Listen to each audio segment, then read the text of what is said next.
I was a single parent, fairly newly single parent, and I came to the summer camp that year with my 3 children. The eldest was about 13 at the time, and we came again 3 years later.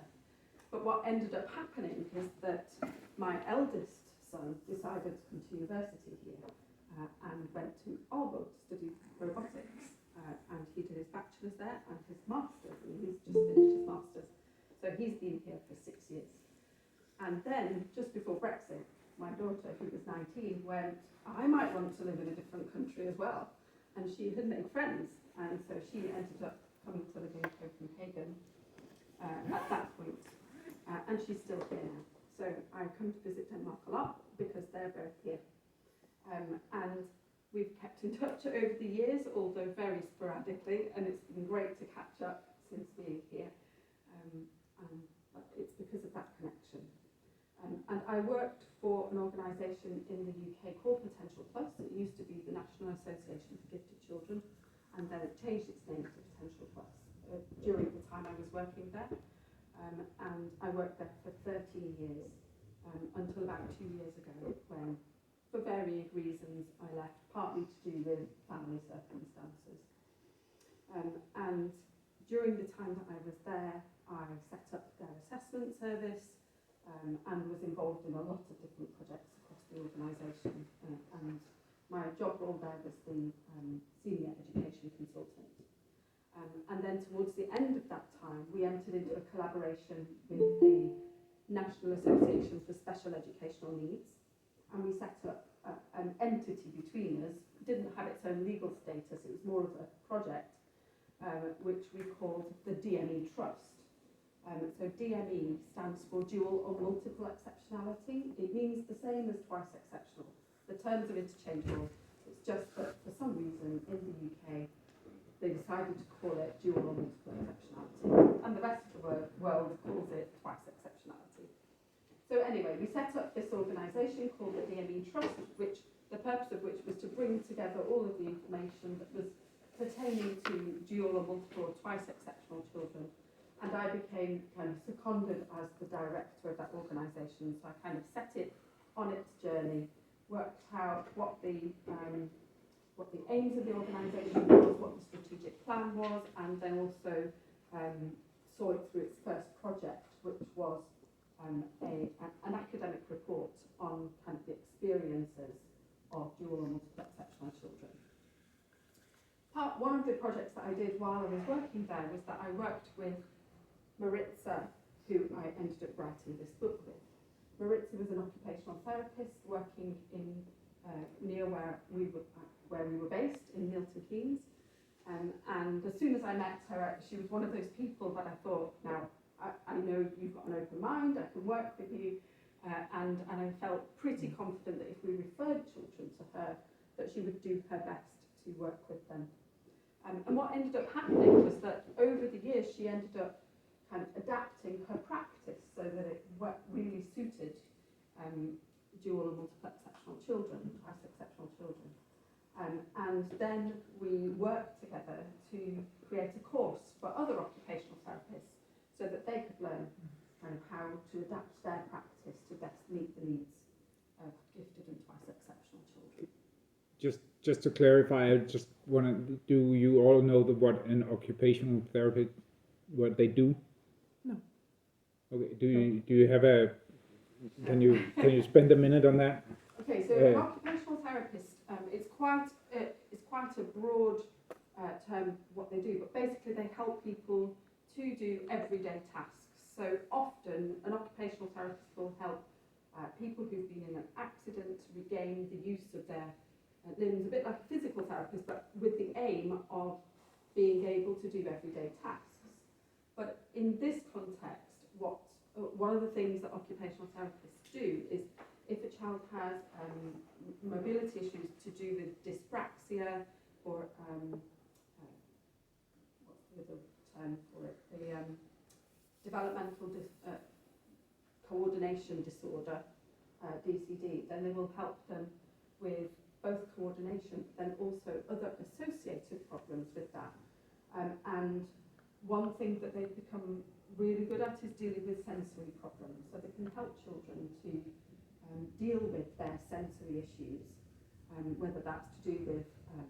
toys, or whether it's to do with touch, whether it's to do with,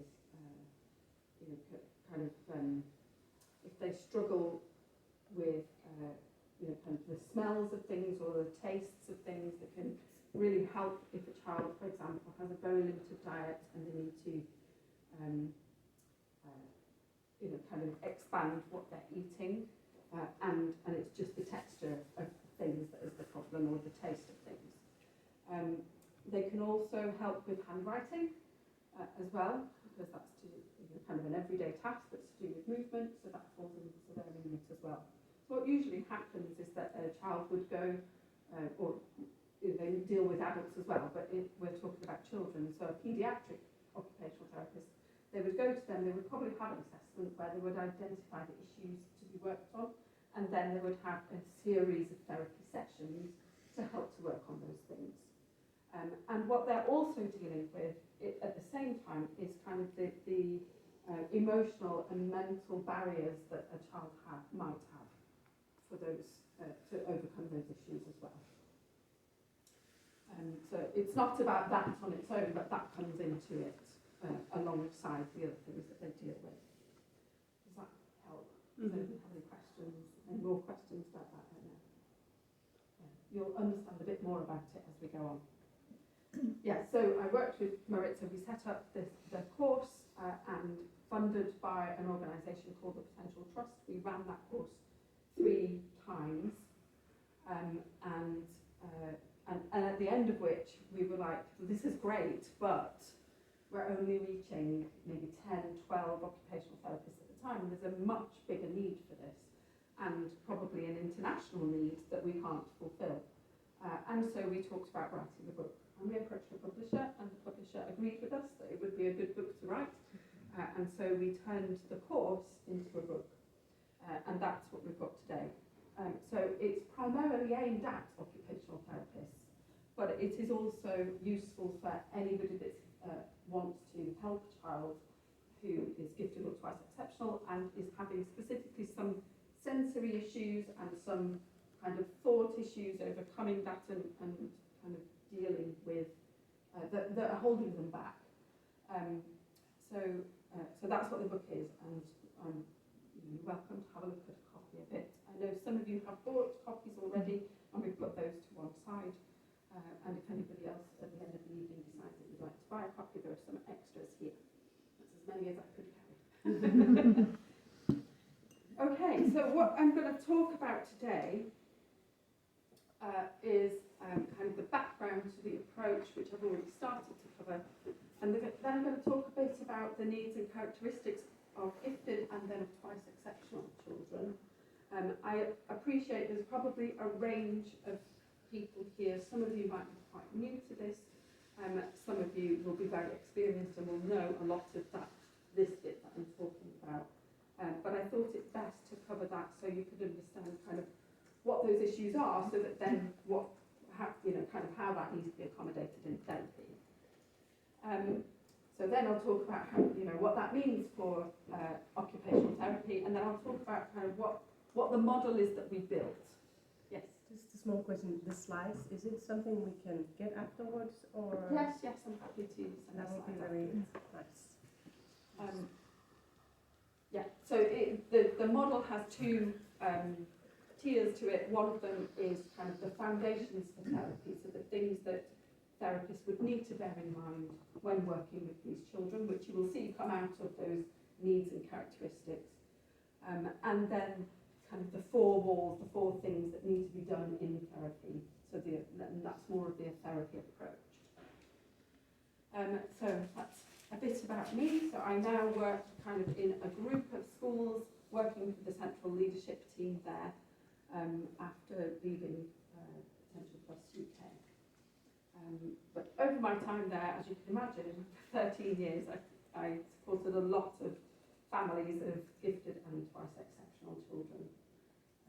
And then Maritza, she has kind of made it her professional mission to advocate for twice exceptional children now. She has moved to Australia. She moved halfway through writing the book, so she is on the other side of the world doing her advocacy work.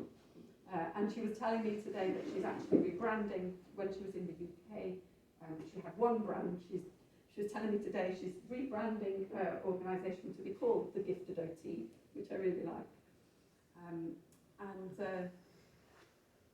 So she's done a lot of work training other and supervising other occupational therapists. So she's very experienced. At the moment, she is working in a clinic because that was the best thing to do once she'd emigrated there, but is now working on setting up her professional practice there.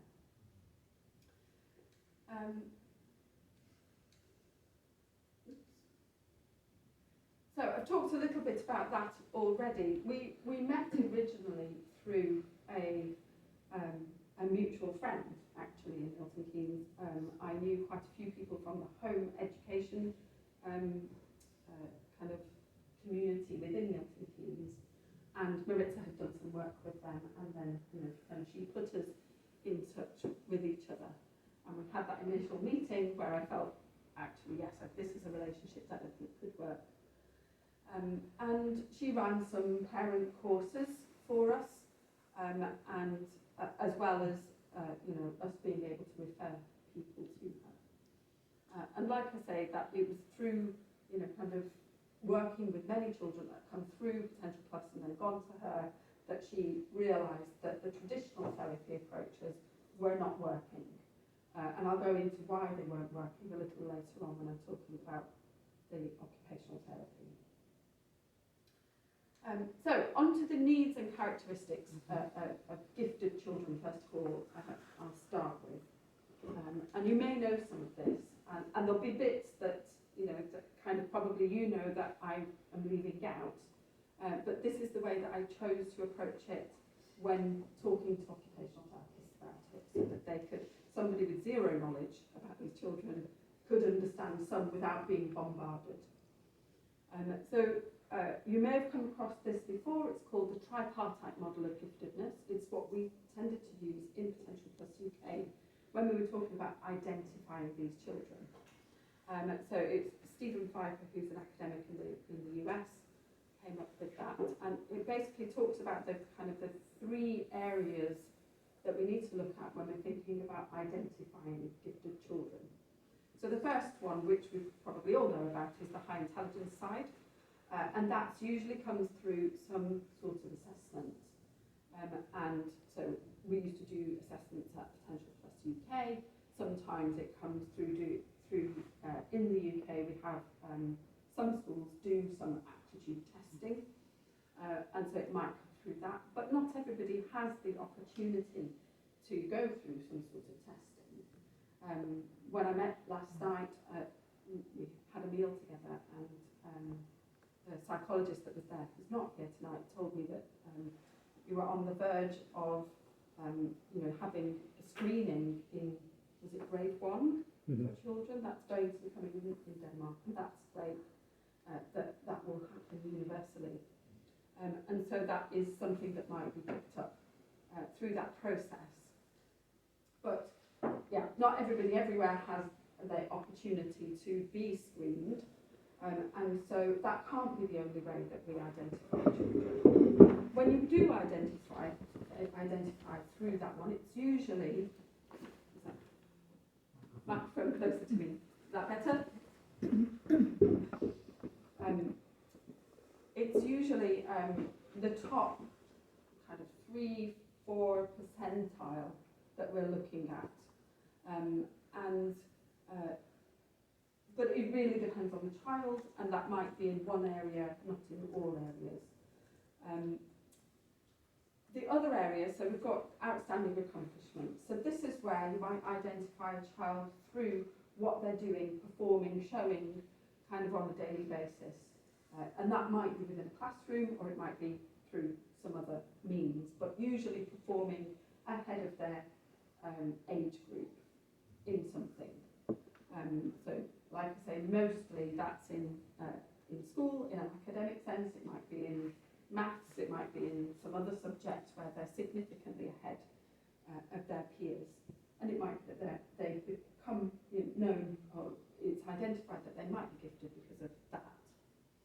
And then you've got this other group, which is a much more kind of cloud cloudy, but it needs to exist because not every child is in the position where they're able to show what they can do. They may not have access to testing, they may not be able to, at that moment in time, be in a position where they can show you what they're doing consistently, particularly if they're being misunderstood or if they're not, if they're from a disadvantaged background where, they haven't got a stable background, and so they have other needs, that means that they can't show what they're doing. And so you would put into that category kind of disadvantaged children, but you'd also put into that category those that have a special educational need as well. So that means twice exceptional children. So it might be because of their special educational need, but at this moment in time, they're not able to show outstanding accomplishment, even though they've got the potential to do that. And so we need to be vigilant about that group. And so that's important for those twice exceptional children. Again, if they're, kind of in being misunderstood, not in a stable place, and they're acting out, then that's one reason why that they wouldn't be able to show what they're able to do. So you may also come across the Columbus Group definition, and I think this is one that people really like, that explains really well about what it is about giftedness that is the vulnerability. So I will read it out so that you can see it's giftedness is asynchronous development. I'll be coming back to that term. If you don't know what it means, I'll explain it later. In which advanced cognitive abilities and heightened intensity combine to create inner experiences and awareness that are qualitatively different from the norm. This asynchrony increases with higher intellectual capacity. The uniqueness of the gifted renders them particularly vulnerable and requires modifications in parenting, teaching and counselling in order for them to develop optimally. And this was a group of academics and experts in the field of gifted education that came together to really, kind of thrash this out, and they came up with this definition. And again, as we go through, you will probably see elements of that reflected in what I'm saying. And these are the characteristics of gifted children, which again you may have come across, and it was Linda Silverman. Linda Silverman was part of this Columbus group, and she had been practicing assessing gifted children and working with them for a long time, and she did some research on the characteristics of gifted children. There are, in fact, 25 of these, but these are the top ones of those that occur in something like a high proportion. 85% of children who are gifted. And at the conference that I came to back in 2013, Linda Silverman was also invited to that conference, wasn't she? And so it was great to be able to meet her there, and we've kept in touch over the years as well. And interestingly, at that time, we had incorporated in our assessments at Potential Plus a sensory processing screener. And I was talking to Linda Silverman about that, and she said, I didn't know anybody else that does that, but we do that at our organisation. And so it was great to know back then that kind of we were on the right track with that, with somebody that had been involved in it and was such an expert for such a long time. Anyway, characteristics of gifted children as put here. Now, the first one, the learns rapidly, really is that defining characteristic. That's what we're talking about or looking for when we're looking at gifted children, and it's usually there in all gifted children, even if they're not showing it necessarily in school or in the right places. There is an element that they're able to learn rapidly, and that is underpinned by having this long-term memory, so the ability to transfer information quite quickly and easily from their short-term into their long-term memory, which enables them then to build on that and learn more and more. And then having an extensive vocabulary, usually. Obviously there are situations where that might not be the case. For example, if they're are particular language issues, if they're bilingual and they're quite young, for example, or if they're kind of new to the country and it's a foreign language for them, then obviously they're not going to be able to show that, but often they will have. The ability to reason well, so to be able to understand what's going on, to be able to make logical conclusions, is one of those things that it is noted. And then having a strong curiosity, so it's not just that they're able to learn really quickly, but they're really interested in it, and so that drives that for them. Having quite a mature sense of humour, and so, kind of making jokes or understanding jokes that usually a child of that age would not. And then a keen observation, so being able to pick out details from information, or being driven to observe things, and so that they can kind of see things and understand a lot of information. Rebecca, we have a question from one of the participants online. She asked, how can you tell the difference between autism and giftedness? That's a good question. It's probably quite a long one to answer, but in the book, it's actually something that we worked on, because there was a questionnaire available that talked about autism and giftedness, kind of compared the two. But when we looked at it, we realised that it actually, it followed quite a lot of the old stereotypes about autism, and so we worked on that with the permission of the original authors, and kind of updated it in conjunction with the Senior Assessor at Potential Plus UK. And so we actually have that checklist within the book that you can use, and it goes through different kind of elements and characteristics, and this is what it would be like in a gifted child, this is what it would be like in an autistic child. And obviously, kind of, if a child is both gifted and autistic, then there would be a combination of those. And some of the resources that are in the book are available on an electronic download, so that if you buy the book, you can go onto a website and then you can download that, and that's one of them. So then that could be downloaded and shared more widely.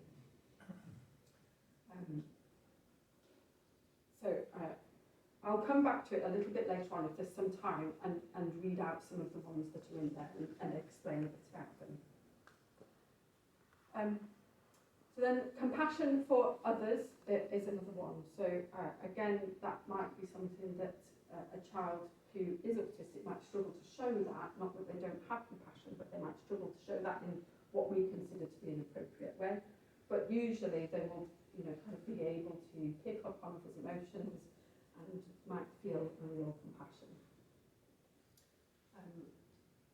Then there's perfectionism, and I think that's something that a lot of you will be aware of.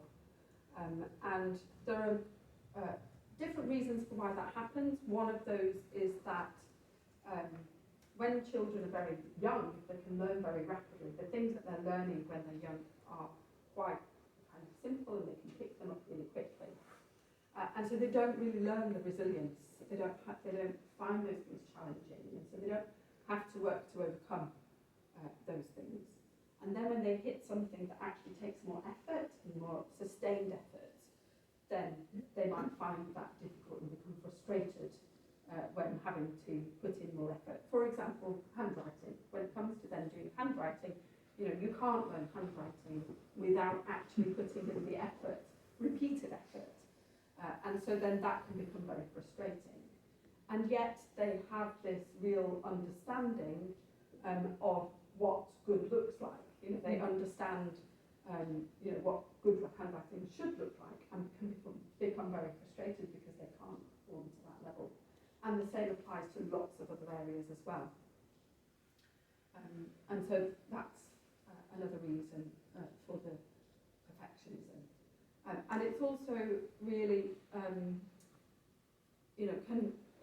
can really be a driver that means that they, can push themselves to perform really well when they can see what, they can understand what good looks like.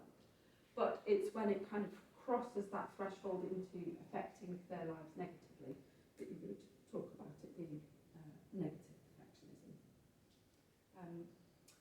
Sometimes perfectionism happens because of a lower level of emotional regulation, and so it might be that they experience similar feelings to other children, but because other children have got a better emotional regulation, they can deal with those things better, whereas some gifted children may not have emotional regulation at the same level as they do in other areas. And so then that can mean that they become frustrated and would have an outburst about something that they would find being frustrating. And they often have a vivid imagination, and that, again, that's something that I will come back to a little bit later on in explanation.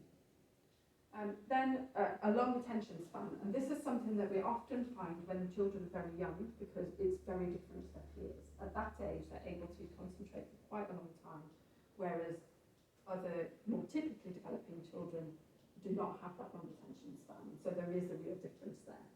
As children get older and attention spans of typically developing children increase, it's less obvious. Excuse me, can I ask you a question on that point? Is there a characteristic about tolerance for boredom? Well, I mean, that one really comes under, not on this, but it is part of it. It's like selective non-attention span. Yeah, it's got to be what they're interested in to be, for them to show that long attention span.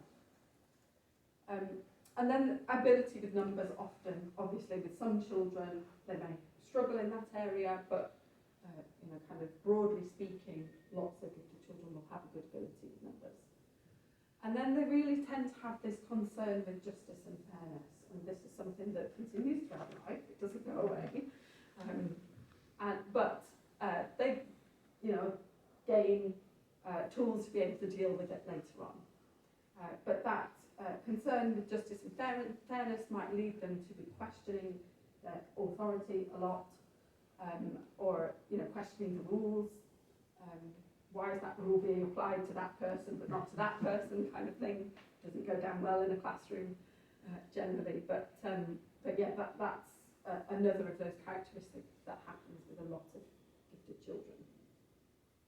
And then it's got sensitivity, and sensitivity applies both to emotional sensitivity and to sensory sensitivity, because we do find that a higher proportion of the gifted children population has some sensory sensitivity.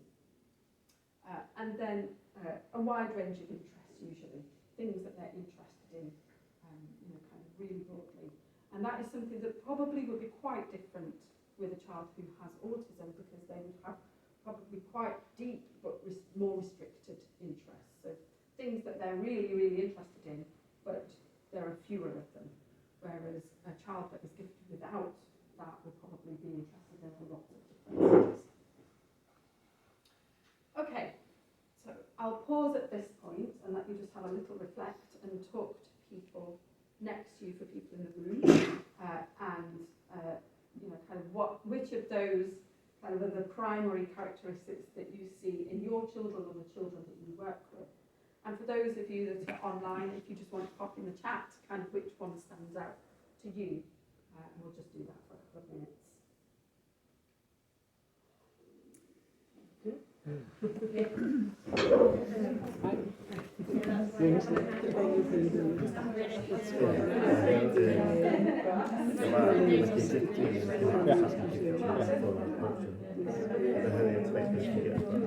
Jeg har simpelthen lige fået kode til hans anbragt på portrætten, hans aldergræn, og han har et udtryk, der hedder, det spilder tid. Den har jeg lige fået der. Hvorfor er det spilder tid? Altså, det er ikke noget, han får noget ud af at lave. Og så er det spilletid. Og det er egentlig meget sjovt. Og det er ikke interesserer ham. Nej, altså, jamen, han sad jo der i starten af første klasse og programmerede, at bogstaver og sådan noget, det var ikke en del af hans pensum. Ja, bogstaver er ikke en del af mit pensum. Så det skal jeg lave det alligevel. Og vi sad der med den der læsebog der. Mor, må jeg godt læse, når der står i skolegården? Ja, det må du godt. Men alle de der ting, som han egentlig godt kan, som han ikke interesserer ham, fordi han kan det godt. Det spiller tid. Så i virkeligheden, så handler det den havde jeg egentlig ikke rigtig set før, lige da der kom de her forklaringer. Det gav den lige, der spiller tid, det var virkelig, fordi det er dødrammerne anstrengende for ham at sætte sig ned og skrive alt det der svært. Og så kan jeg jo spille tilbage, fordi sådan havde jeg det faktisk også. Så det er tilfældigt. Nu skal jeg igen være højtidlig. Det samme, hvis der er så skal jeg lære at spille et instrument. Og det er meget hurtigt færdigt at fange de her forskelle mellem tonerne og det her system. Men vi kan ikke sige, at det skal blive ved med at... Nej, hvorfor skal man øve sig? Hans anden går til akkordion, og han øver sig. Det er skole. Ja, det skal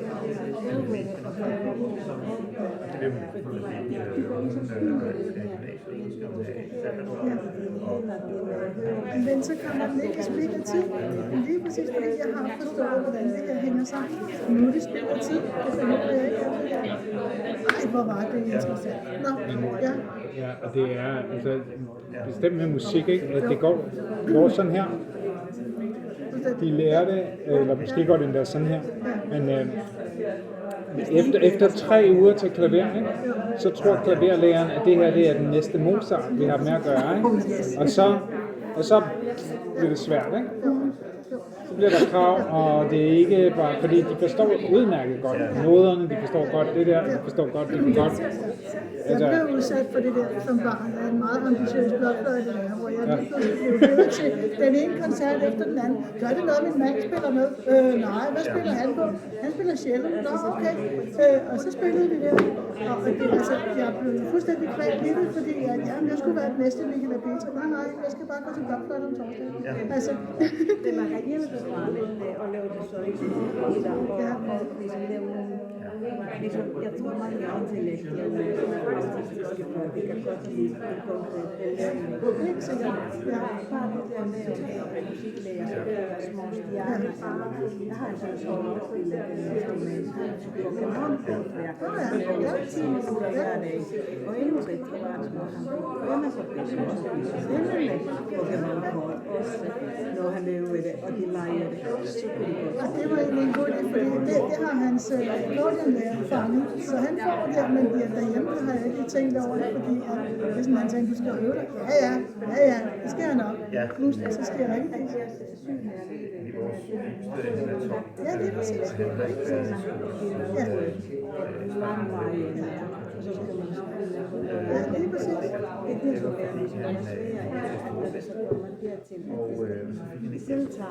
Ja, lige præcis. Ja. Det er interessant. Det er virkelig interessant. Hold da op. Jeg er glad for, at det bliver undervist. Det er skide godt. Hold da op. Ja. Der er mange, der kan klikkes af. Jo. 16 på lørdag. Nej, på søndag. Og så har jeg en, der bliver, han er 21.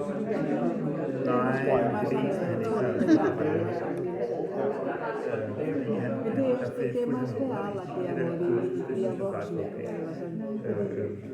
Jeg ved ikke, jeg tror, det er meget stort forskel. Jeg har set Men det er altid sådan, at og så går det i stå. Men det interessante er, hvad gør man ved det?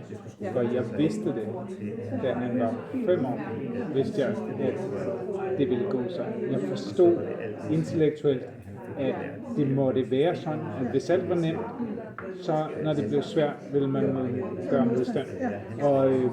Og da han var 10, den ældste, og han var, altså, jeg sagde det på en skole, at det var det, der var min bekymring, men der er ikke, hvad sådan skal man gøre?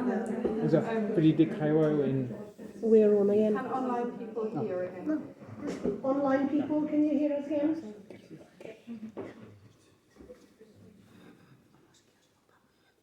Yep, they can. Great. Okay, so there were lots coming out online. I had a great conversation about the concern of justice and fairness and standing up for fairness and where that puts you. What did other people find was the thing that stood out for them? Anybody want to call out? I have a son, 13 years old. He has a waste of time statement. He has two boxes in his life.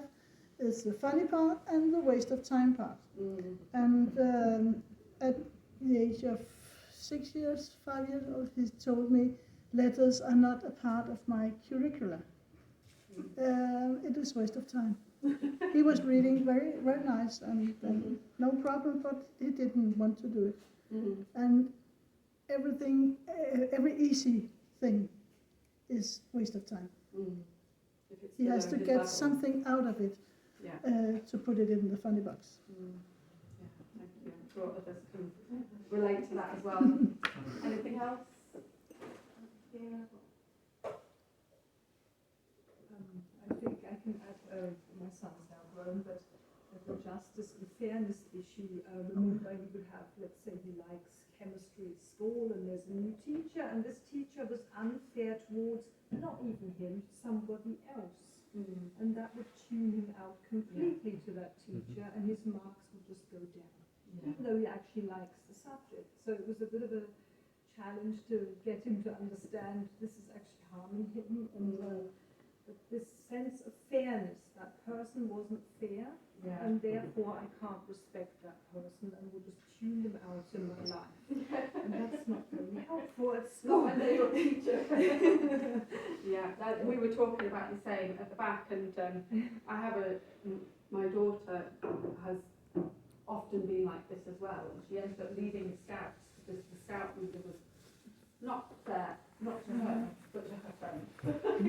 can't go anywhere. Yeah. Yeah. Okay. So, but the thing is that although there are these common characteristics, they don't present in the same way in all gifted children. And one of the ways that that Nyhart and Betts, two academics in the US, kind of tried to put this forward to teachers when they were trying to identify gifted students was through these profiles. It's a set of 6 profiles, and it's not like you identify really, it's not. It's just really meant for to put forward that these manifest in different ways in different children, and sometimes there's a reason for that, and sometimes not. It's just the way they are. And so it's not really meant for you kind of put your child in one of these boxes and do something necessarily different, but to help you really think through how they are. And there are different solutions based on, different accommodations based on the different profiles that are suggested, but it's really down to kind of the individual and what they need. But the 6 profiles are the successful, so this is what is often looked for in a school context, are those that achieve well consistently, get good grades, like to please the teacher, go with the social norms, and tends to conform. And they absorb knowledge well, but they tend to also avoid risks and don't necessarily challenge themselves. Whereas you've got the creative profile, which are those that tend to be very perseverant in the things that they're interested in, but not necessarily in the things that they're not. They'll express themselves creatively, through creative thinking, not necessarily artistically. They stand up for their own convictions, so they're honest and direct language. They question the rules and the policies, and that they might have poor self-control or be impulsive. So you might recognise that profile. I certainly do. Then we've got the underground, so those that might not have had the best start in life, or they might have had some bullying or something like that in school, where they tend to deny their own talent. So they don't want to put their head above the parapet, don't want to be known to be good at things. So because of that, they might kind of fall under the radar. They reject academic challenge, so they don't rise to that because probably they haven't got the emotional capacity to overcome those barriers at that moment in time. They're unsure of their directions, don't really know what they want to do in life. They'll be socially unconnected and probably move from kind of one social group to the next. They haven't really found their place. Then we've got the at-risk. I tend to think of the at-risk profile as the creative one, but where it's gone wrong. So they create disruptions, they pursue that interest outside of school, kind of like, going far with those, but might not necessarily be something that's socially appropriate, might not be something that's useful in a school context.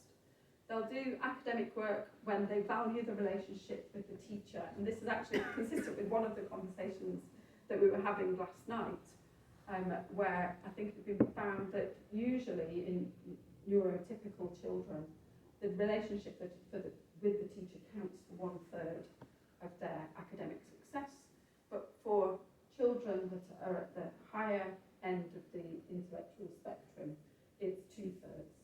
That relationship with the teacher is important. So when your son, kind of no longer respects the teacher, that's why it's such an issue. They would probably have an inconsistent performance and low attendance. They'll often be, have that creativity the same, but they'll be very critical of themselves and probably others as well because they're not in an emotionally stable place. Then we've got what they call multi or twice exceptional, which, for those children, they think conceptually, they've got a different viewpoint.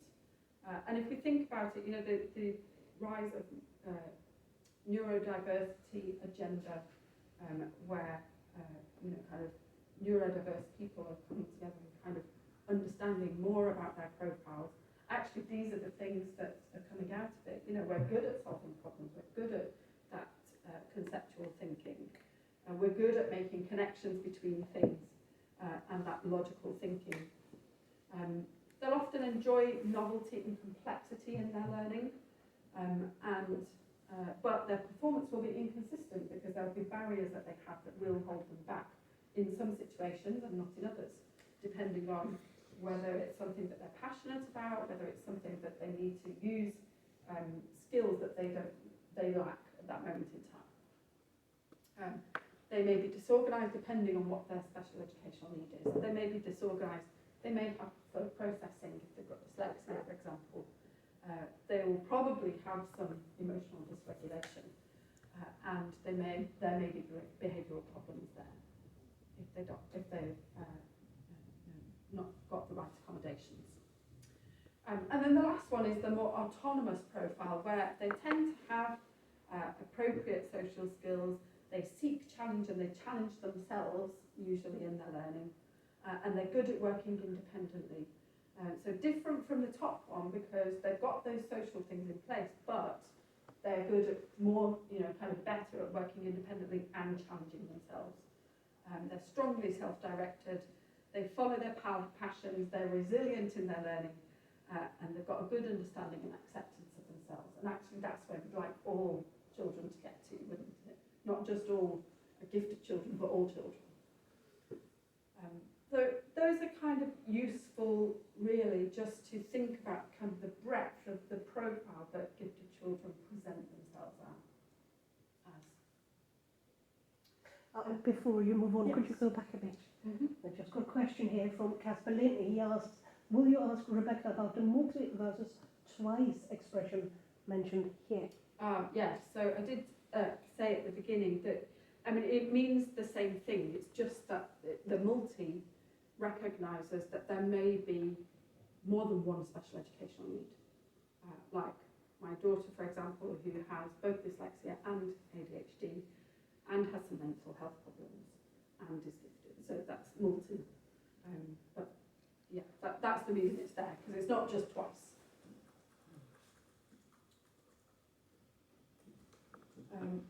So asynchronous development, that may be a term that you're familiar with or you may not, but I'll just kind of quickly explain. And before I say that, I'll say we've had an illustrator do the illustrations for these books. It's somebody that Maritza found in Australia, and this is one of the illustrations that we used for asynchronous development in the book, which I quite like, the little kid watching the kids' TV programme but solving the Rubik's Cube. So asynchronous development is when a child has different areas of development, kind of at different relative ages. So some might be well ahead of their chronological age, maybe 2, 3, 4, 5, 6 years maybe ahead of their chronological age, and some things will be at their chronological age, like probably their mobile functioning, maybe their emotional functioning, and the whole range of areas of development that children have. And so that difference between the areas of functioning can cause some frustration, because clearly if they can read like a 10-year-old when they're 4, then that means that they're able to read books that are much more complicated than is usually for their age, and they may have topics in them that they can't cope with emotionally, and so that will cause an issue. And the same can go for lots of other areas. So, for example, that a child may be able to talk very articulately about a complex subject at the age of 7, but they really struggle with their handwriting, and so there's a difference there in expectation, because a teacher might listen to them and go, wow, that'd be great, can't you just write it down? They can't write it down because they don't have the motor skills to be able to do that at that moment in time. There are many, many different kind of ways of that being, different areas of development. And on this graph, and you may have seen similar ones to this, this is the one that we have done for the book, where a child has got, the dark octagon there represents their chronological age. And so some things are really above their chronological age, like cognitive ability, so they're able to reason and understand things really well. They've got a really high vocabulary. Because of these two, they've got reading achievement and maths achievement, which are in advance of their chronological age, and yet there are some things that are behind. So in this case, social functioning, which is at the chronological age, fine motor skills well below the chronological age, so you would expect that this child would have problems with handwriting.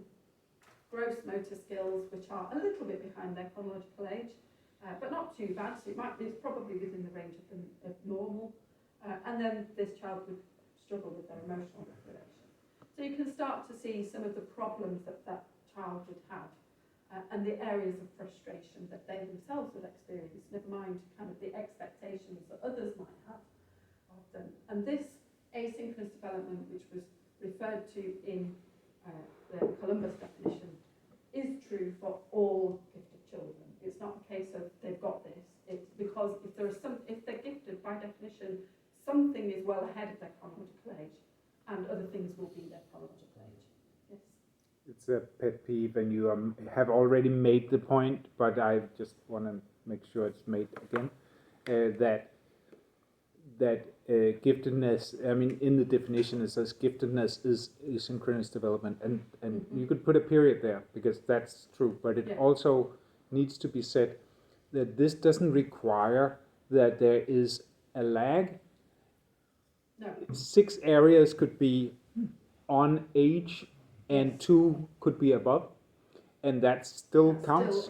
And it would also be asynchronous development if everything was lagging. It wouldn't be giftedness.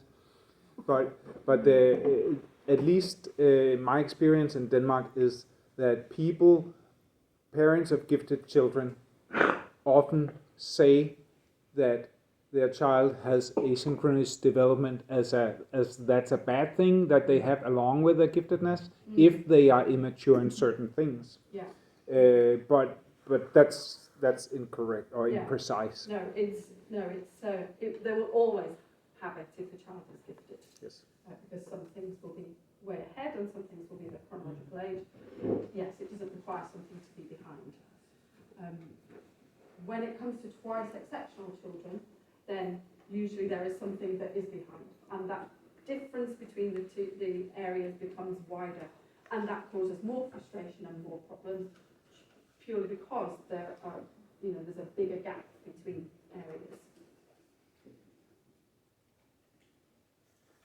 And that feeds into kind of misunderstanding of people around them and of peers as well. Is there something else to say on that? I don't think so. If there is, I'll come back to it. So,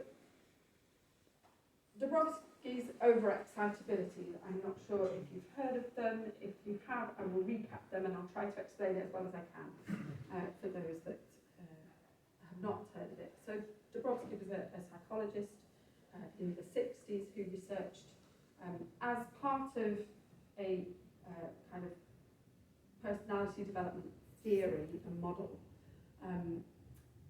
He identified that some people have these certain overexcitabilities, and it tended to be those people that kind of went further along his personality development model. But through research, what he found was that pretty much all of the people that he tested who fell into the gifted range had almost all of these overexcitabilities. And so this is something that is often talked about within the gifted community. And more research has been done over time, but it's because of that initial kind of research about gifted people that we use these to explain the hypersensitivities that gifted people have. These, again, don't stop when they get to adulthood. So the first of those is kind of psychomotor overexcitability, so enhanced excitability in the neuromuscular system. So it often will kind of be more physical, not necessarily more physically coordinated, they might still be uncoordinated, but might be fidgeting, fiddling, needing to move, needing exercise, kind of to regulate themselves. And this one is really closely linked actually to sensory problems, sensory issues, sensory processing issues, because often that's what means that children need to fidget and fiddle if they have a need of more movement to regulate themselves. So it depends on what kind of sensory processing issue they have as to whether they would have this, but the two are really closely linked. And we often find in children who have ADHD that this is a big factor. But people might have this even if they don't have a special educational need as well.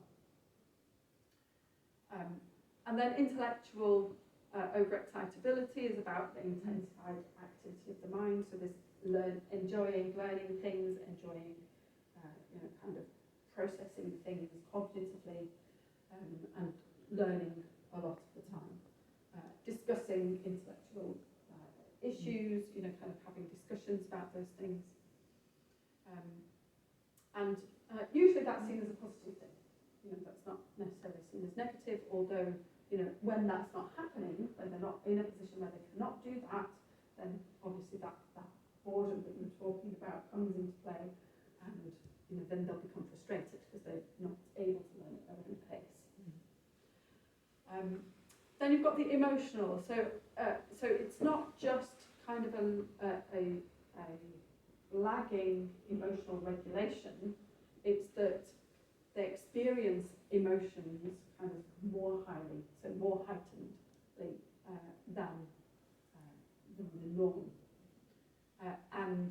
And so often those two things work together, because if you've got more heightened emotions, you need more self-regulation to be able to cope with them. So it's difficult to tell often, is it because they're lagging in these emotional skills, or is it because they have these heightened emotions and they need more kind of emotional regulation to be able to deal with it. But that's what that one's about. That can cause, kind of some issues in terms of, being very compassionate with causes. It feeds into that, concern with justice and fairness, and it can often mean, kind of if they're watching something on TV that's got a villain in it, for example, then it can mean that they become scared, don't want to watch that at a young age. And it can carry on quite a lot of their childhood. I remember my son when he was probably about 10, and the class that he was in, they did a project on Doctor Who, and they would play Doctor Who at lunchtime, and he really struggled with that because he found, kind of the overwhelming emotion of the scary parts of that difficult to deal with. And when it was contained in a lesson, that was actually not too bad, but then when it was just on in the break room, and he couldn't really get away with it, that was something else. And then the sensual, so this is talking about the sensory aspects of life. So usually this is about sensory processing, and those, kind of having a heightened sensitivity to sensory input. And then we've got the last one, which is imaginational, so having that capacity, that vivid imagination that we talked about earlier in the characteristics, that's reflected here as well. So often will be in role play when they're very young, and having that imaginational ability to be able to imagine things, and this also feeds into the kind of negative side of things as well, where they might be able to imagine consequences that outcomes of different things that actually are negative when and because they don't have the life experience at that age to be able to know how likely things are to happen, then that might be something that will take over. So we often find at a young age that they will kind of get worried about death, where that happens much later for children normally, or death and losing people, or negative outcomes like being robbed, and that will go, the house being robbed, and go around their brain a lot. Before you switch slides, a participant asks, have you included, and forgive me the pronunciation of it, interoceptive awareness in your book in relation to the gifted child? Or can you recommend on a good reference? Yes, it's in there. Okay, yes. so it is Yes, called it's interoceptive. Interoceptive. Good. Yeah, it's about how understanding kind of where your limbs are in space. Okay. And having an awareness of that, or kind of whether you're hungry and kind of the feelings inside. Okay. Have you got pain? Are you hungry? Those kinds of understanding. Thank you. So, as a summary for this section, the needs of gifted children are centred around that hypersensitivity. So, kind of all the different forms that takes. The misunderstanding of different things. So, one is the asynchronous development, which is a big one, and things like the concern of justice and fairness. Misunderstanding about what they're capable of, and what their needs are. So kind of all encompasses in that. And then missing out on appropriate education, which I'm sure is something that you're acutely aware of, and one of the reasons that we're here today, because what they need in education is actually quite different to the typical. And when you add twice exceptionality to the mix, then that also means that it needs to be even more personalised. Perfectionism that we were talking about, those feelings of frustration, if there are consequent behavioural issues, then that's another significant need. And all of the above can lead to poor mental health if it's sustained for a long period of time without any resolution or change. Then kind of the statistics show that it can lead to anxiety, depression, and other mental health issues. Which is why we're here, isn't it? We want to avoid that. So when it comes to twice exceptional children, this was the illustration we chose for to show twice exceptionality, where this child obviously has some need for movement, so they've got one of those nice balls that they can lay on to be able to play chess. I like to use this to explain it. It's Michelle Ronski-Pavia who put this forward.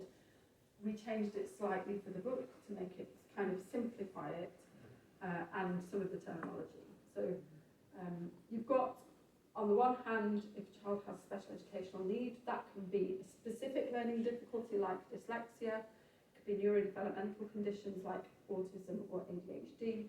It could be a physical disability, like a sensory impairment, low vision, low hearing, or a motor skill impairment, like developmental disorder, coordination disorder, dyspraxia, or a mental health issue. And if it's any one of those things can be part of what a twice exceptional profile is. And then on the HLP or giftedness side, we think about that wider than just high cognitive ability, but advanced performance in any of those areas really that are shown there. Cognitive abilities, creativity, arts and performance, sports or social. And it's when you've got the interaction of both of those that you've got twice exceptionality. And then this also shows, it brings into the mix kind of the social and cultural milieu surrounding the child, because actually those can be quite well catered for in some circumstances, and in a lot of circumstances really not well catered for, because the provision needs to be so personalised to accommodate both of those things. And also to say, like I said earlier, there may be more than one special educational need, there may be more than one area of giftedness. So common additional needs that gifted children have are around autism, then ADHD, and developmental coordination disorder, including dyspraxia, then, like I said, the specific needs like dyslexia, dysgraphia. You heard of all of these terms. Dysgraphia to do with the handwriting, dyscalculia to do with mathematics, sensory processing difficulties, visual and hearing impairments, other physical disabilities, speech and language delays or impairments, and then social, emotional and mental health issues and behavioural difficulties could be part of that as well. And I know that in the UK, and because of the conversations I had yesterday, and this applies to Denmark as well, we are seeing more and more children coming through, young children who have social, emotional and mental health issues, which they may also have, be gifted. Can I ask you a question? Yes. Is it common that people are misdiagnosed with one of these when it's just giftedness? Like the ability, yeah. It's difficult because, I mean, misdiagnosis is talked about a lot, and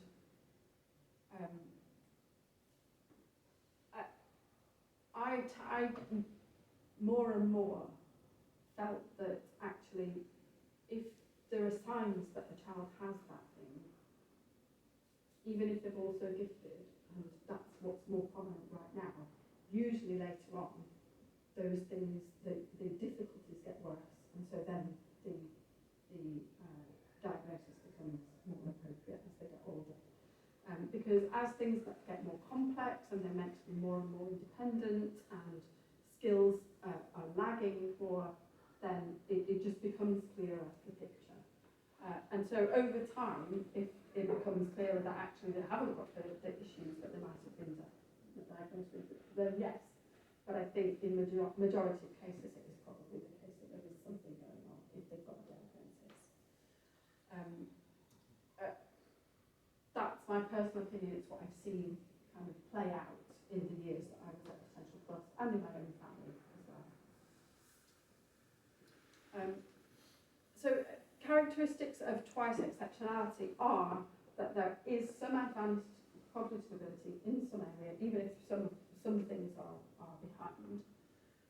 There are areas of difficulty that they will have, which will depend entirely on what the special educational need is that they have. And there will be that uneven development that is even wider than it might be in just a gifted child who doesn't have a special educational need, because there'll be some things that are lagging for their age. There will probably be some social and or emotional challenges.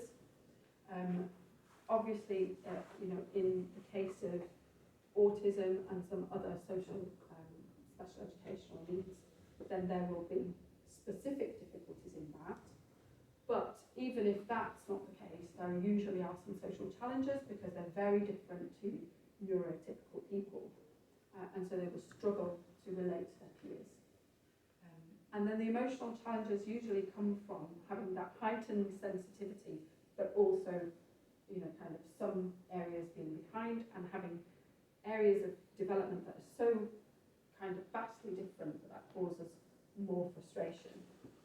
And so that will cause some emotional challenges, and in some cases that will then mean that there will be behavioural issues. Then perfectionism again, kind of part of this as well, because they will find some things easy. So the same thing applies. They'll find some things easy and that will be great, and then they'll find some things really hard and they'll struggle and they'll be like, why can't I do this thing? Kind of all of those problems can lead to disengagement from learning. When I say disengagement, really I mean from kind of the school system. To further illustrate kind of what a typical profile looks like, so we've got the bell curve here, bell curve can be used for any kind of human trait. You could use it for shoe size, it's any trait.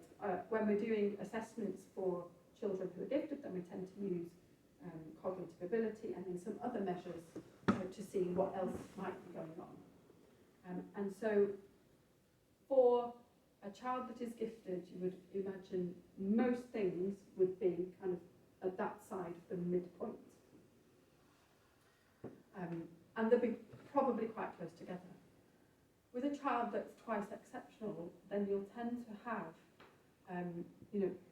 some cognitive ability. So on this one, you've got verbal ability and non-verbal ability are the cognitive ability markers. And you've got one on the 99th percentile, clearly gifted, and one on the 86th. And just because, just the fact that those are so different means there's probably something else going on here. Because in a gifted child, you would expect them to be much closer together. There would be a difference between them probably, but it would be much smaller. So that's got 13 points between it. And then you've got phonological awareness. Clearly they've got this verbal ability.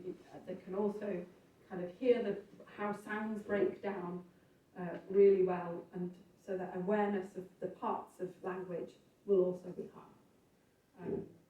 Their maths achievement is also pretty good. Writing achievement, not too bad. Working memory, it's kind of up there. It's sort of, towards the top of the average range. And then we've got verbal short-term memory for this particular child. There's one missing from here. This is from a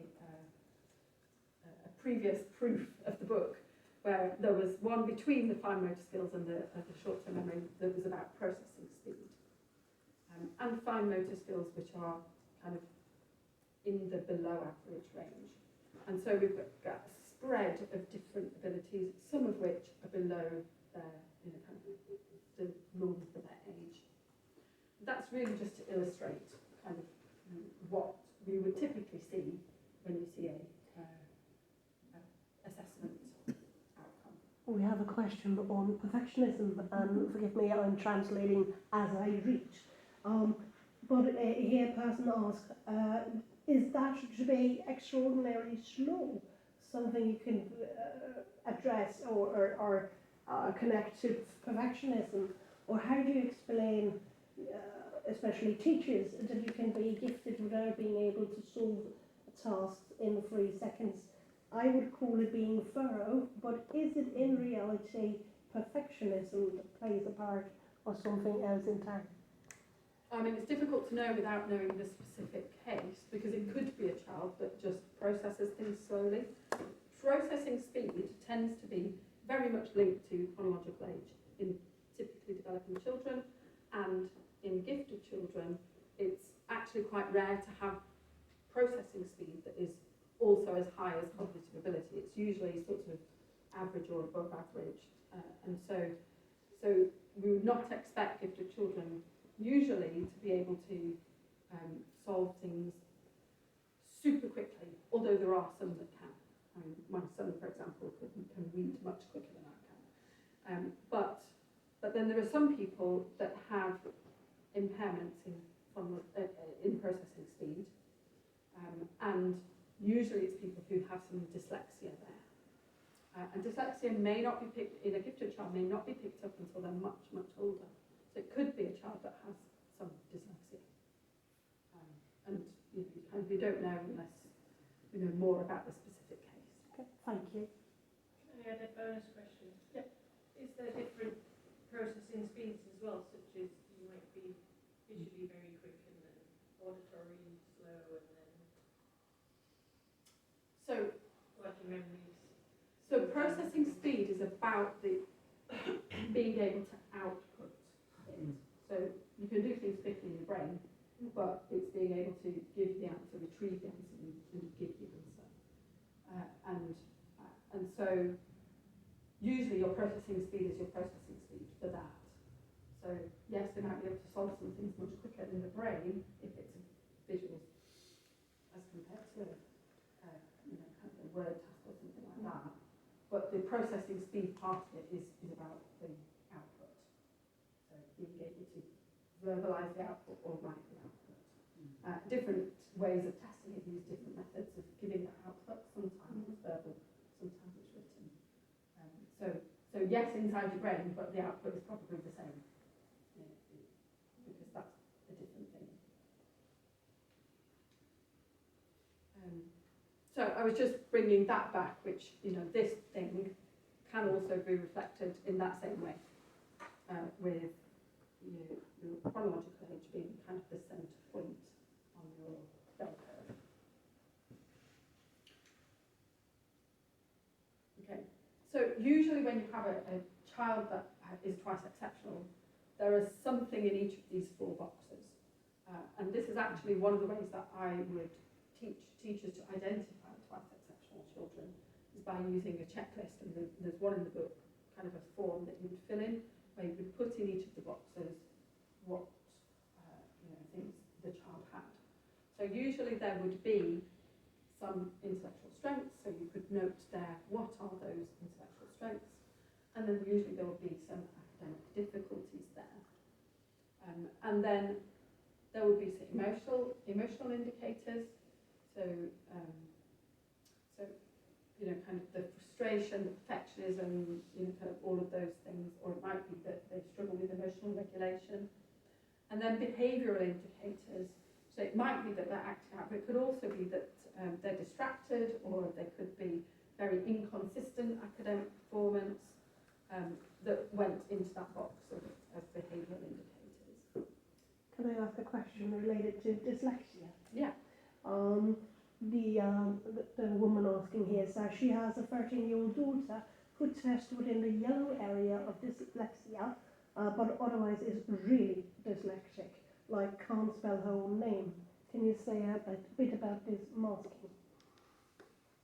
I don't understand what it means by yellow area. In Denmark, you usually separate into 3 risk assessment groups. Green meaning no issues at all. Then you have the middle area being yellow, and the closer you get to red, then you're dyslexic. Red means dyslexic. And for the woman asking this question, my daughter is exactly the same. So don't feel alone. We are more in this together. Yeah. So with dyslexia, and this happened with my daughter, where I knew she was dyslexic from being young. Kind of when she was starting to read, because of the ways that she was starting to read. But it took me until she was age 11 to get a diagnosis of dyslexia, because she could read, she could read fluently. She actually, when she read, she had a really lovely tone to reading, kind of fluency, but she was not processing the information that was going, when she was reading, she was not taking it in. If it was anything more than a couple of sentences. And so when you're kind of 6 can't really tell because you're not really reading more than a couple of sentences out loud in one go. Kind of it's being checked that you're processing that information. It only really comes into fore when you start to do kind of comprehension type exercises, which happens later. And it was at that point that she found that. So often people link dyslexia to reading problems, but actually the reading problem is a symptom of it rather than it being the underlying issue. The underlying issue is often around that processing and phonological awareness. So if they're struggling with phonological awareness or with processing speed, then that's usually what is underpinning it. So with a child that is kind of gifted as well, they're probably able to overcome some of that and are able to read well, so it doesn't come out until much later. Does that kind of feed into the question? Just the phonological thing, is that the way you have, It's the way that you hear the parts of speech. Okay. Can you break it down into its different parts? Can you see the parts and then make a word? Okay. That's where phonological awareness is. I might get a response from the participant here, but I can say for my daughter at least, she has had phonological issues since more or less her birth. She has had ear problems. So other areas of difficulty in sight exceptional children, apart from those that are specific to their special educational need, are executive functioning, which is around planning, and I'll actually read properly what I wrote down about it. So executive functions are the cognitive processes that allow us to plan, organise, initiate and monitor our behaviour. And often these are impaired, so they would be behind in lots of special educational needs, particularly in autism and ADHD. And the development of emotional regulation skills includes an awareness of yourself and kind of self-monitoring. And so that is inextricably linked to executive functioning. And that impairment in executive functioning kind of continues as they're getting older. So it kind of doesn't really until kind of the age of 25 or something, kind of the gap doesn't close, it continues. And may not close at that point, it might become impaired for life. And that kind of leads into the disorganisation aspect, time management, all of those things. Executive functioning is feeling, and in fact, paying attention is something that also falls under executive functioning. Processing speed, we've talked about, I'll give you the definition here. Cognitive ability is defined as the time it takes a person to do a mental task or the speed at which an individual can understand and react to the information they receive, whether it be visual, auditory, or a movement. So in other words, the processing speed is the time between receiving a piece of information and responding to it. So that's kind of what, just a better way of saying what I was saying. And then working memory. So working memory is about how you hold information in your brain while you're doing another task. It's like a mental post-it note. So somebody says something to you, and you do this, and you hold it in your brain while you do something else, and then you remember to go and do that thing. And if there are problems with working memory, then that can cause issues in the classroom and in the home. You'll probably recognise it if you've got a child with it, where you've said to them, can you do this, this and this? And they can only remember the first one. They go to do the first one, they get distracted, the post-it note's gone out of their brain. You can only ask them to do one thing at once. And if that's the case, and in the classroom they're given a list of things to do, that's going to cause problems for them. And so they need accommodations for that. And it's not something that you can just get better at. You can't really just work at your working memory. You have to find ways around it. Make your own notes, kind of have a different stimulus.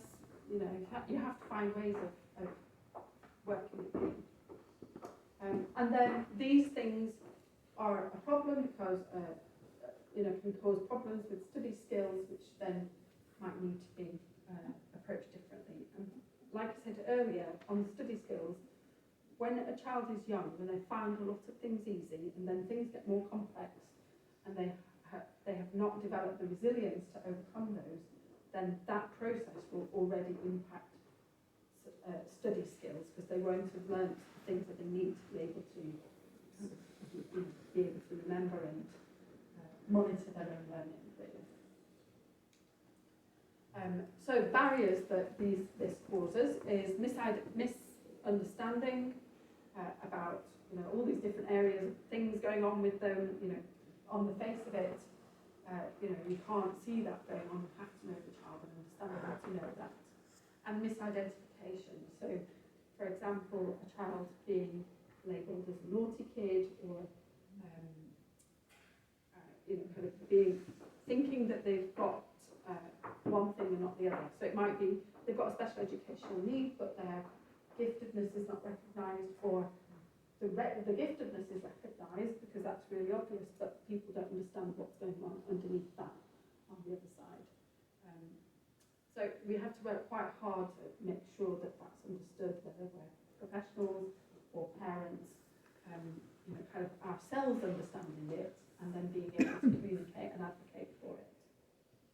And then inconsistent or inappropriate support. So it might be that there is support in place for some things but not for others. Or in one class you've got a great teacher, they understand the kid, but they move to the new class, you have to start all over again. Or inappropriate support, where because support for this actually needs to be really personalised. Because if they've got a special educational need and they're gifted, traditional gifted education or support for those at the top end may not be appropriate, because it relies on kind of some of the basic skills that are not in place, executive functioning or handwriting, or kind of being able to read well if a child's dyslexic, and conversely, traditional support for those accommodations will not be right if they're gifted as well, because there won't be the pace, there won't be the challenge, there won't be the understanding about what they're actually capable of, and so they may be held back. And then limited access to resources. So because their support needs to be so personalised, it's actually quite hard to find. And it may be there, but it might be something that you have to seek out as a parent, or you have to just fall in the right place. And there's a financial impact on parents for this, because it's not often available through the public education system, and so parents often find themselves trying to find things outside of school for the children, and obviously that has a cost implication. And then there's that stigma and stereotyping which comes from kind of thinking one way.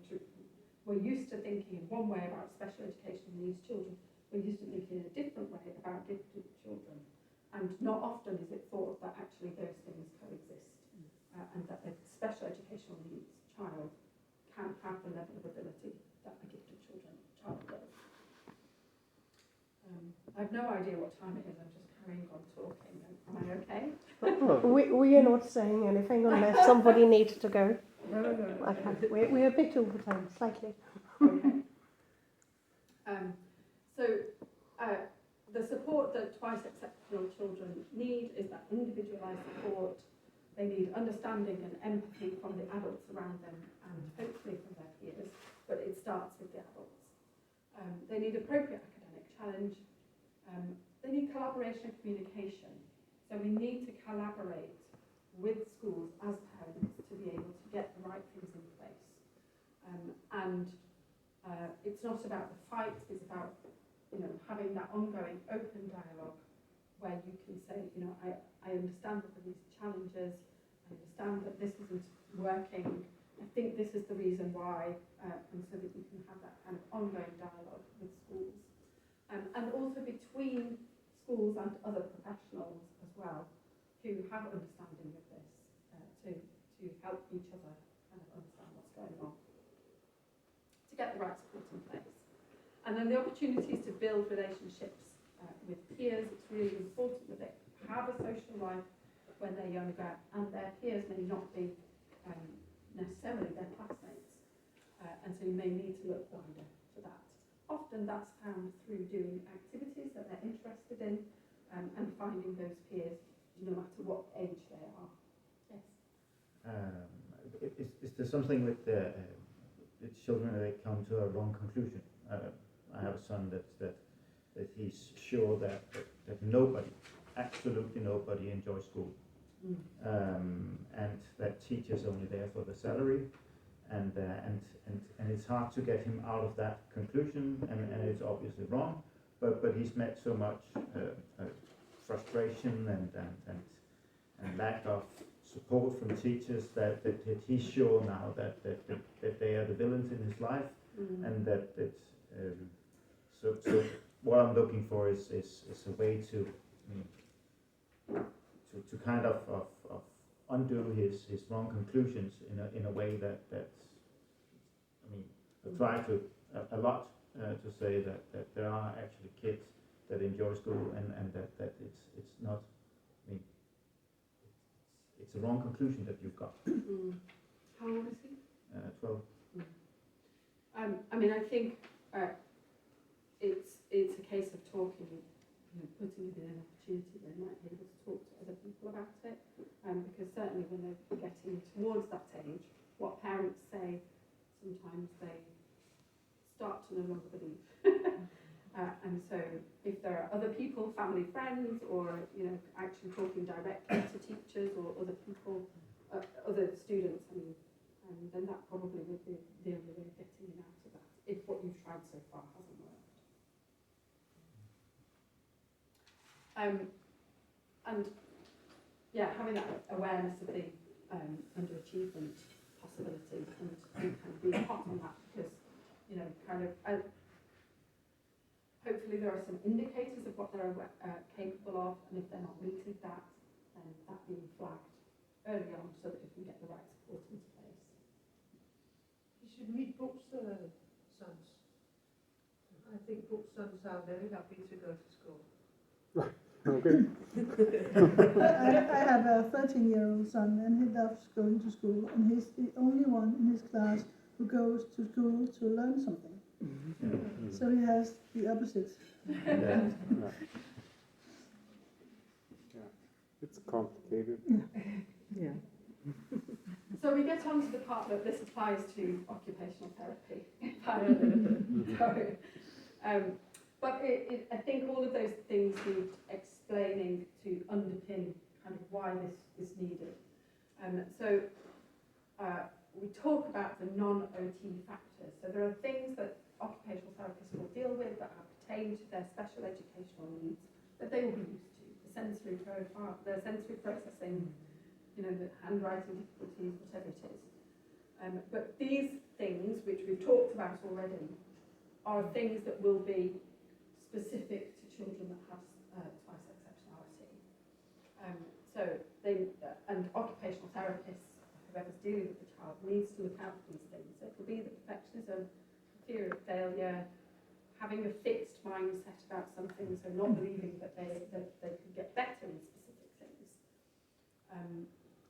Having a sort of a social awareness in their interactions with the therapist. A sense of empathy, that compassion for other people, the sense of right and wrong, questioning authority, having that intellectual boredom, the tendency to question authority, that is synchronous development that they have, and then they may be socially isolated and maybe school refusing as well. And so those things give rise to what are the foundations of the approach. So we call it the foundations and then the four walls. So the foundations is the way that the therapist needs to engage with the children. So the first thing is, we call them the golden nuggets.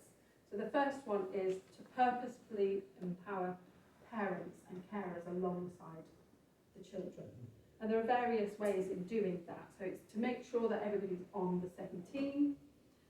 It's so that children and parents are kind of partners in the therapy process, so that the things that they know works for them can be brought to the therapy process, can be combined with the things that the strategies that the therapist will be using for maximum effect. various ways to do that. So they can be part of a session, they can be invited to be part of the session. It's not always possible, and sometimes it might not be appropriate for the child and the parents' relationship at that point in time. But what is given should always be communicated to parents after the session. So what the therapy that's done, the activities that are done during the session, and the points that are got across should be communicated after the session with parents and made clear with children through some sort of document that follows that process. So often there will be kind of a worksheet that goes home.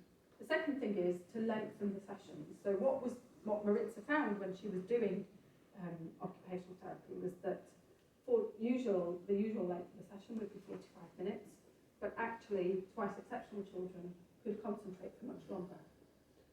And so she doubled the length of sessions, and that worked much better. So it would be the same number of sessions, but they would be back to back. So instead of 12, there'd be 6 or however many, 6 double length sessions. Setting clear and healthy boundaries from the start was important. Being honest about those, being open about them, and being there to be discussed kind of right at the front was really important. So it might be that there would be boundaries around, I'm just going to refresh my memory, as examples of them. So kind of how the therapist and the child communicate with each other, what was appropriate, what was not appropriate, could be discussed. How the therapist and the child communicate with the parent or the carer that's observing the session. So if they wanted them to just sit there and observe, or whether they wanted them to input. And what is expected in terms of the child's interaction in the therapy space and with the therapy equipment. So kind of treating the equipment with respect, kind of not running around, those kind of things. Whatever the therapist was appropriate with. The point is, it needed to be open and voiced at the beginning so that it was understood by all parties, and if there were any questions about it, they could be asked. And they could be kind of asked at the beginning and discussed. And the reason is, and it's the same that we used to find when we had assessments, is that the children feel much more secure if they know where they are with those things. And they would often try to push the boundaries if what we would consider to be normal social boundaries that children should understand kind of would be pushed if they were assessed at the beginning. And so that's the reason for that. And she found that when she did that therapy sessions went much better. And tied into that is using direct language. So the children themselves will be very direct. They'll ask you questions about things. They'll kind of say things with no nonsense, sometimes in a fairly harsh tone, which an occupational therapist not used to dealing with children like this might take offence at. And so we needed to kind of warn them that this might happen and get them ready for it, so they didn't kind of react negatively to it. And so we would say that they would need to use direct language themselves when relating to the children, and also they would need to monitor the response, which is the next one. Do not repeat previously learned information, which might seem obvious to us, but actually occupational therapy traditionally is very repetitive. You learn one thing 1 week, you come back, you do the same thing until you got it. That does not work. And so that's, it needs to be structured and in a different way. It doesn't mean that you can't remind them about what was learned last week, but you certainly cannot go over it again. Include some practical activities, cipher activities, and make it interesting for them. So some practical things where they're actually learning the concept through doing some sort of activity. So one example that's in the book is around we might get different outcomes from different situations or ways of doing things, and that's okay. And Maritza would do something with a salad spinner, the things that you put a paper plate in it, some paint, and out was always a beautiful picture, but it was always different. And so that was a practical activity to illustrate the point which she was trying to make. And cipher activities where you present, it might be a quite simple concept, but in order for the child to retain it and understand it, being interested in it, then she would present it like in a code format. So they would need to decode it to get to the point of it. And that was some of the things that are explained more in the book. And then design unexpected outcomes. So not always being completely all set out. And there's a reason, you do have to schedule it so that the children know what's happening. But some things can be unexpected. And one of the examples of that is that you'd have the schedule on the board. Number 1, we're going to do this. Number 2, we're going to do this. Number 3.2, we'll do this. Number 4.3, we'll do this.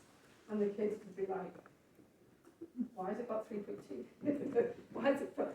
And it just kind of elevated it, made it a bit more fun and made it a bit more unexpected, and kind of helped them to overcome some of their kind of rigid ways of thinking. And then finding the wow and the super wow factors worked really well. So the wow factor is tailoring your sessions for the ways that the children, the interests of the children. So if they're interested in cars, you want to make a point, you make it themed over cars, or if it's dinosaurs, or if it's, washing machines, whatever it is, tailor your activities so that it's something they're interested in. But the super wow factor is dependent on kind of identifying the emotional barriers that they've got for something that's not just about therapy, but will have a big impact on their lives. So for one child, this was about kind of being comfortable with themselves and being happy to present their face to the world.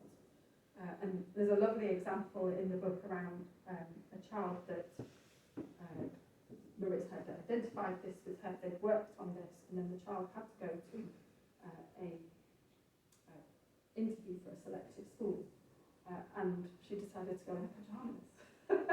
Well, that's what I'm comfortable as. Went in her pyjamas for the interview and actually got a place at the school. So it, it's just kind of working out what that thing is that is going to help them have a real impact on their lives. And then fostering a growth mindset, kind of doing everything in a way that the child understands that they might not be able to do that thing yet. It's something that they're working on, something that they're going to get better at with the support and the therapy in place.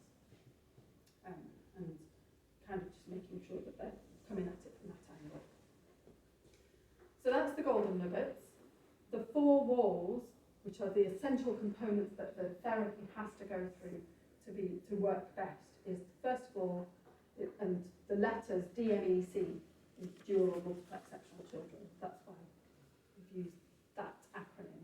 So D is diarise. So the first thing is keeping a diary, only for a short amount of time, but it helps the child and the parents to really identify the patterns in their behaviour, and that both in sensory patterns, but also in their thought patterns, kind of what their responses were to situations.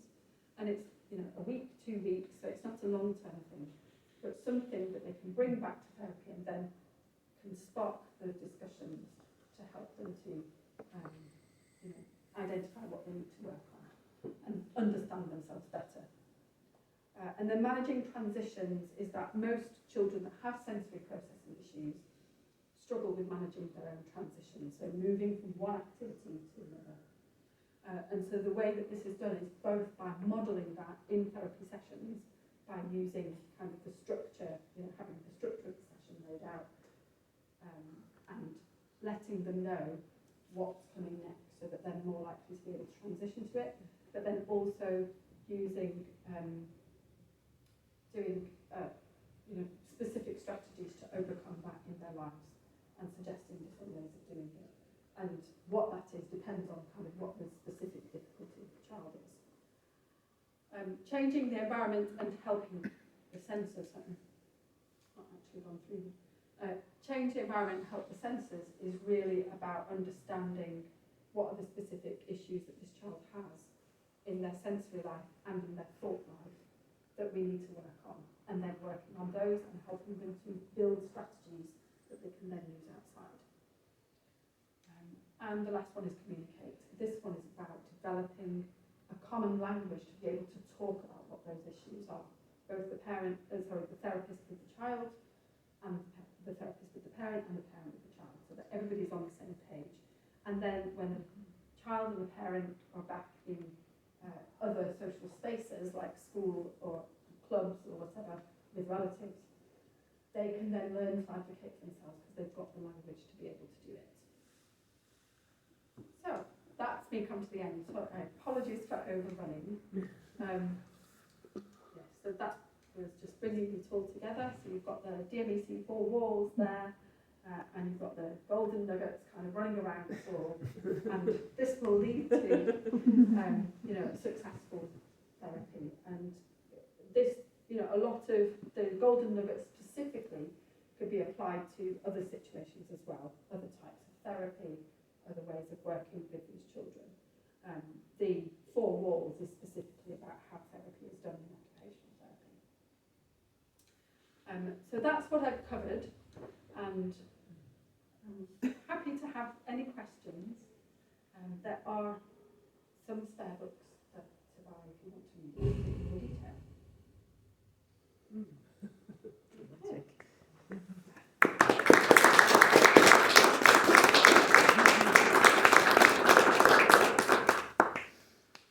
Have we got any online first?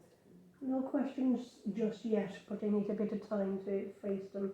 Otherwise, please raise your hand and I'll unmute you so you can post your questions yourself. Maybe somebody in the room. Oh. Also, maybe anybody needs to stand up and get a glass of water or something right now. It's a good time. So, there are also bathrooms here. Thank you very much. Yes. Kan jeg ikke unmute? De skal selv unmute. Kasper Lind, vil du unmute dig selv? Can you hear me? Yes, we can. And I'm not Casper, that's my husband. Oh, sorry. No, but you couldn't see that. I was just wondering because Rebecca said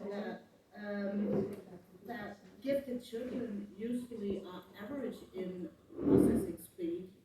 And I was just curious because a lot of people talk about testing. And I know here in Denmark when we test for giftedness, we use the RISC-5, and one of the groups are low processing.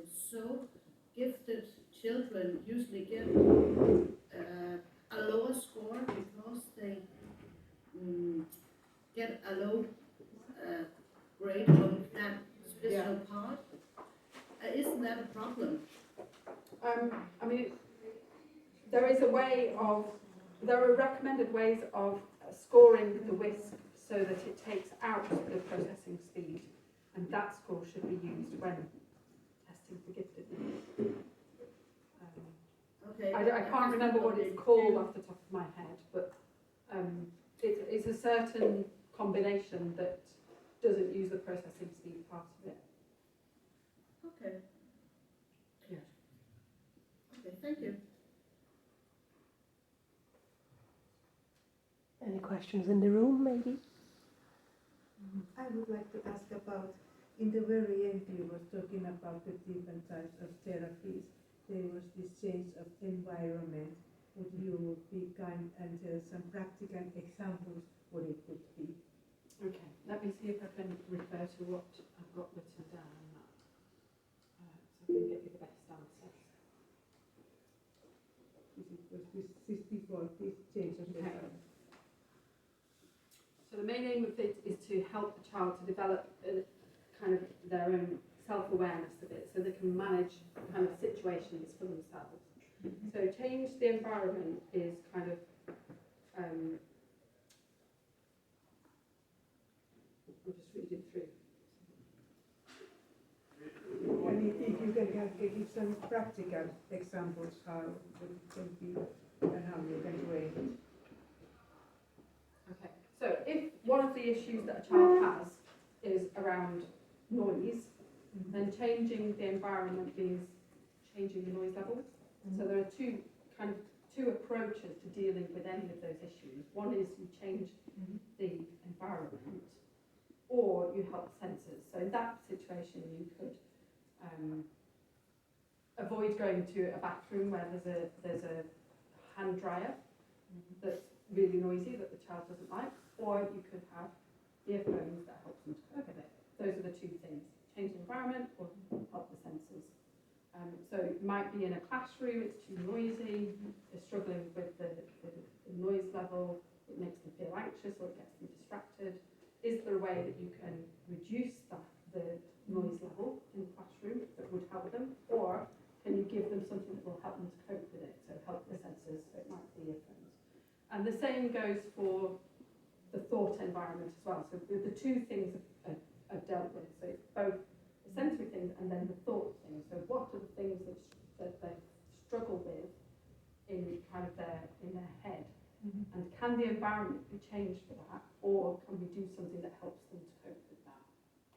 But that's what the change the environment help the sensors. So it's the two options really to work on. And usually for most issues you can do something about both of them. But often, the environment, if it's a school setting, for example, it's really difficult to lower the noise in a classroom. But it might be, it's something that's worth talking about. Okay, thank you. Rebecca, we've had a bit of discussion online about standardised tests that might not fit perfectly for 2E kids. And then a woman here says that it might make better sense to have a kid tested with Raven or Rias instead of Whisk for that very reason of this fight. Can you confirm that? I think any of them can work as long as you're looking at you're not being too rigid about the results. So on the Whisk, for example, there are various different subtests. And actually, with the cognitive ability ones, if any of them come out above the threshold that you're using, then that means the child is gifted. It's not the combined score. And that applies to anything. So that would apply to the Raven, any of the others. The thing about it is, and again, it's something we were discussing last night, you've got the verbal side and then you've got the visual spatial side. And some people will be really good at the visual and some will be really good at the visual spatial. And both of them are parts of giftedness. So you don't need to be good at both of them, but one of them needs to be. Okay. And the Ravens is an example of a visual spatial one. So if a child will struggle with the languages element of a verbal test, then the Ravens might work. But it might be the other way around for somebody. They might struggle with the visual spatial. Some autistic people, for example, struggle with the visual spatial much more than the verbal. So, but there are some elements of all of those tests that some people with special educational needs will struggle with, purely because, if, for example, in ADHD, if they struggle to pay attention to the test, that will depress their scores. In autism, if the scores are if some of the questions are about social norms, then that will, they might struggle with that part of it, and that will depress it. So actually, for children who we know have a special educational need, you would probably accept slightly lower scores on all of the tests, because we know that they're depressed. Those scores are depressed. That is shown throughout. It's been shown through research. Not a huge way, just a few points. Specifically here, the parent's child, or the child in mention here, has there's a difference of about 2 standard variations between the 2 tests. Yeah. So you're being thanked warmly, it makes sense. Yeah. Good. I was going to ask a similar question. So if you have a white, risk test, is it that if there's a big gap, I think you mentioned it on the double, if there's a big gap, that would indicate that they should test the test, right? So there might Yes. an underlying of the childhood. Yeah. It indicates that there's the likelihood that there's some special educational need going on. It doesn't tell you what it is. Is that including if they have their typical processing speed for their age? Or No, typical processing speed for their age does not. So that doesn't count in that no. in that example. No. So that means that their IQ in these tests would increase with age. No, because it's norm reference for their age. Because it's still referenced. Okay. Yeah. So, for example, on a just to illustrate that, a speed test, a processing speed test, if the typical 50% range was 30 seconds at age 5, and at 10 it would be like 15 seconds. You know, the norm would go up. Yes. Just curious, do you ever see non-gifted kids score high on processing speed? I mean, is that even, because it seems that a lot of gifted children score average on processing speed, but maybe, I mean, does the other opposite No, exist? it's just so tied to chronological age that no, I mean you see some kids in the above average range. You Yes. very rarely see them anything above that. But, yeah. Yes. Any other questions?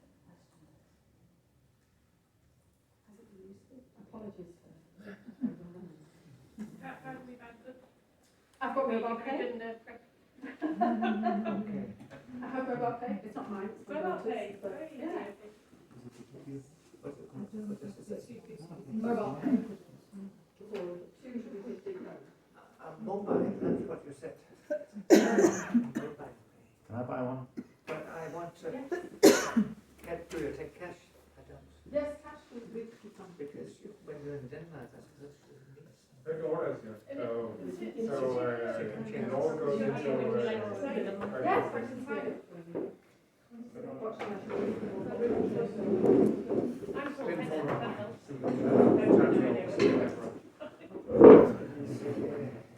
Kan du finde ud af det med Fordi hvis så kører jeg bare ned, som jeg kører ind, og så åbner døren, og så går jeg ind, og så kører jeg af. Okay, det er... Jeg tror ikke, det er, når man ikke er medlem af det, kan der stå Jeg tror, det synes jeg på, at jeg har været klog på det, men det er meget som er så sløret.